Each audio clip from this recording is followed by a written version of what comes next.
Hey, gang. I want to welcome you to the very first showing of Untap Upkeep Brawl. I am Chris, And I am Will. and as the title might imply, yes, we are going to talk about Magic the Gathering, the Brawl format. But we've got a little bit of a difference in our Brawl format. You want to. So, Brawl traditionally is a standard format, and we didn't want to really be limited to the standard format because we wanted a different limitation. We're playing Pauper Brawl. Now that does sound a little bit strange, I know, and you may wonder if we're going to do this with Brawl, why wouldn't we do it with Commander? Well, Commander already has a pretty open field as far as cards are concerned, and so you can do a budget format with Commander pretty easily, whereas Brawl still limits you to the standard side of things, and so you've got with Pauper Brawl, you've got an opening and a closing of a door. So you've got all the sets opened up, but on the other hand, you're knocking out your uncommons, your rares, your mythics, which leads to some interesting build setups. Now there is one big difference, because let's be perfectly honest here. When you're talking about commanders for Brawl and looking at the commons there, well, they suck. They really suck. Commanders for a Pauper format are very limited and very throttled compared to your traditional commanders. And so it has been a challenge to make this format work, but it's been an interesting challenge. So the decision that we made was rather than just throw out all the legendaries and all of that, we still wanted to keep it kind of limited. So we decided to open it up to both common and uncommons for just the commander.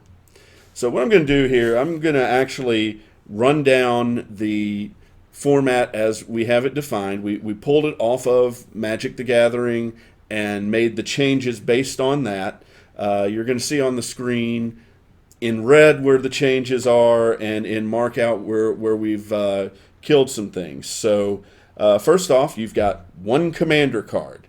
It's any legendary creature or planeswalker, and here's the change, that has been printed at common or uncommon rarity in a Magic set or product, and you can kill that last part of from a set currently in standard. 59 other cards. All cards must have been printed as common rarity in the Magic set or product. And then also from sets currently in standard, we nixed that because that really limits what you can do in a Pauper format. So now you're also going to look at only one copy of any card except for basic lands. And finally, the color identity of all cards in your deck must fall within the color identity of your commander. That encompasses the casting cost plus any additional mana symbols that are printed down in your commander's text block. So there is an exception. If your commander is colorless, you can play unlimited copies of any one type of basic land.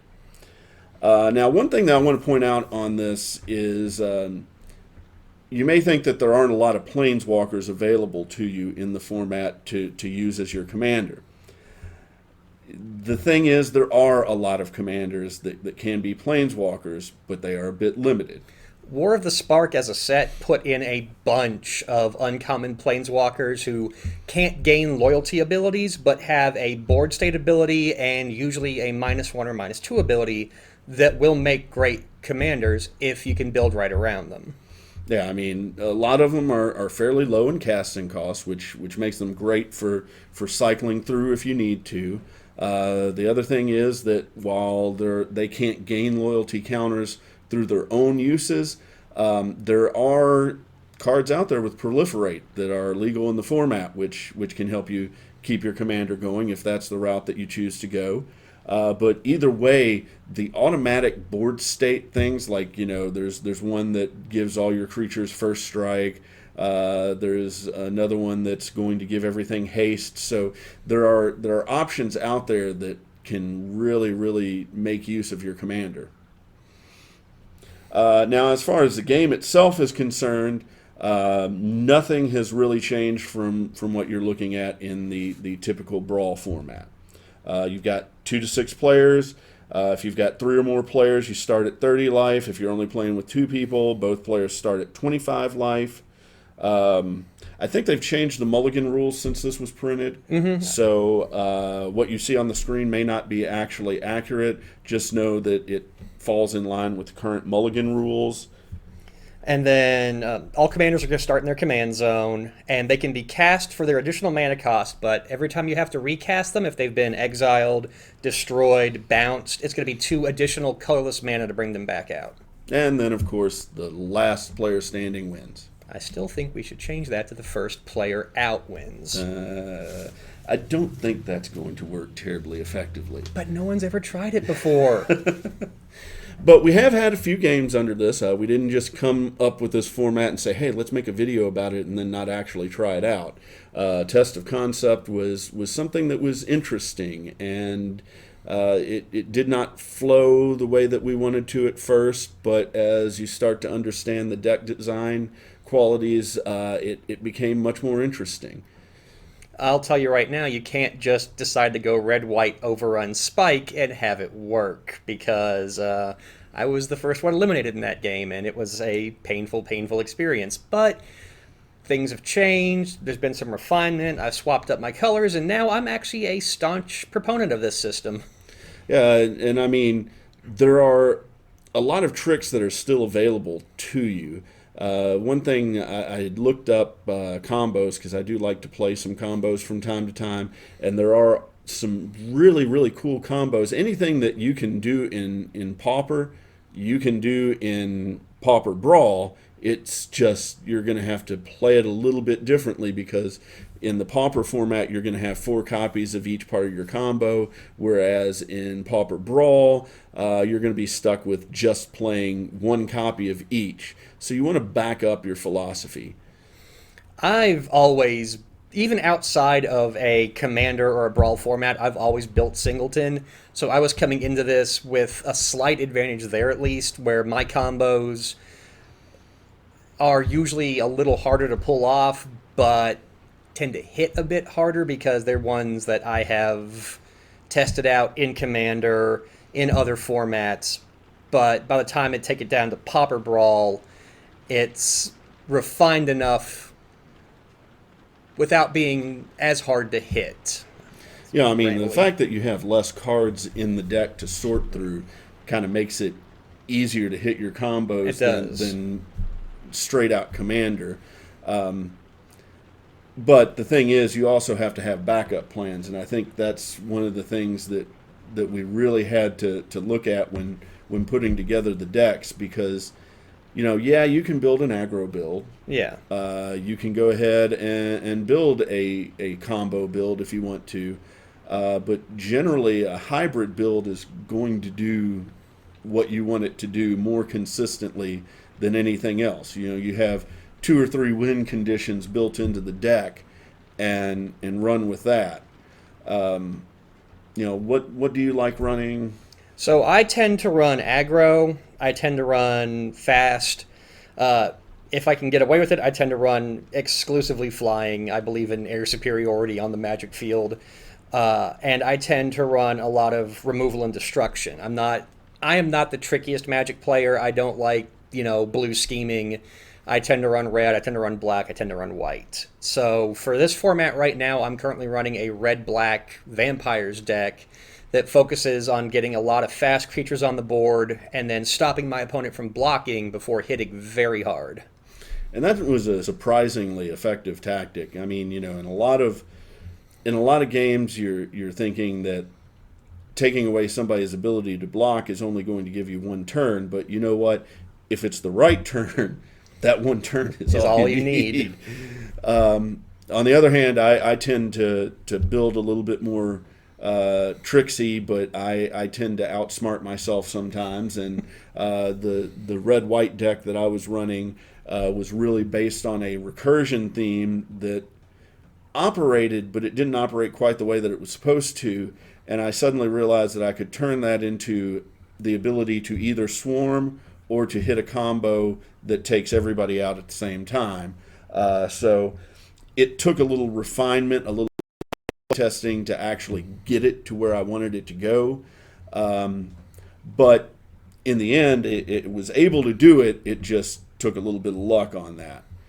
The one that surprised me though was Sean's token build there. Yeah, that was a mean little deck that if you didn't try and stay on top of it every round, it would outswarm you. And that's the thing. You think when you're looking at commons and a singleton format that speed might not be there, but our friend Sean and Jason both have put together decks that have proven that speed is there. I think Jason was running what, black green? I know it was green. I just don't remember what the other color was. Black green or green white? Might have been green white. Because I know he likes to do that proliferate. Yeah, he was green. putting a lot of tokens out and then putting a lot of +1/+1 counters out, and nobody was hitting the things to slow that down, and so it got out of control really, really quickly. Now, it is a slower format in that you're not going to see turn 2, turn 3 wins, I don't think. I have seen no evidence that there's anything in the format that can do that. Do you have any opinions on that? I think it would be possible with the right green combination deck and the right draw, but I don't think it's going to be as common as you're going to see in a standard format or a non-singleton format. Yeah, it's probably not going to be a consistent thing that you can do there. But I may be off my rocker. I know my red-white deck, if I draw correctly, can go turn 3 or 4. But that's a really, really good draw. Well, we've seen with my vampire deck that even if I can't get a lot of creatures on the board, I can still take people out turn 4, turn 5 just off of a life gain, life damage combo. Yeah. So you may want to see what some of these decks look like, and don't worry, we're going to let you see those decks. But we do want to save something for later episodes of this. So what are people going to be able to expect from what we're going to give them here? We're going to be showing you a couple matches. We're going to show you, a couple decks each. We're going to get into, deck tech and how we build, how we play, the thought process that goes into our games. And then, we're actually going to turn the cameras on and let you see the four of us play some Pauper Brawl. Now, we're probably going to have some guests from time to time because, Will and I are, of course, going to be in all these videos, but on the other hand, we may have some people cycle out of the other 2 spots, or we may even try a 6-player Brawl game. I've never done a 6-player Brawl game. Not sure how that's going to work on camera. I have done 6-player Brawl. Back when Brawl was the new format on the block, I had a blue-green Merfolk deck that I took to a couple Brawl tournaments. And I'll tell you right now, 6-player Brawl is intense. But we're also going to do some things breaking down some of our favorite cards. So like the next video that you're going to get, we're going to talk about our favorite commanders. We're going to let you know who it is that we think you may want to build a deck around. Now, that's not necessarily saying that these are going to be the best commanders out there, but on the other hand, these are the ones that fit into our play styles and have some opportunity to do some really, really great things in the format. We will also take some time to tell you what some cards we think you are going to need to know in the format. There are some cards that are going to either fit in every deck or fit in so many decks that you're going to have to know what to do with them and how to deal with them. Lots of specialized equipment, lots of specialized artifacts. Ashnod's Altar. That's 2 words you need to know, Ashnod's Altar. But with that, we're going to go ahead and close up this first edition. If you have any questions, comments, feel free to put them in the comments below. We have not set up a Facebook page yet, although we are considering it. Right now, we're just getting our feet underneath us. As you can tell, we've got some work to do on the studio as well. So we hope you enjoy this. We hope you try out the format and tell us what you think about it. And we hope you enjoy it as much as we have getting everything together. Because the first few games. First game maybe not so much, but the second and third games and thereon after have been really, really entertaining, and the deck building in and of itself is probably the most fun and the most challenging. Yeah. So thanks for joining us. Again, we are Untap Upkeep Brawl, and I hope you'll like and subscribe. Hope to see you in the next one.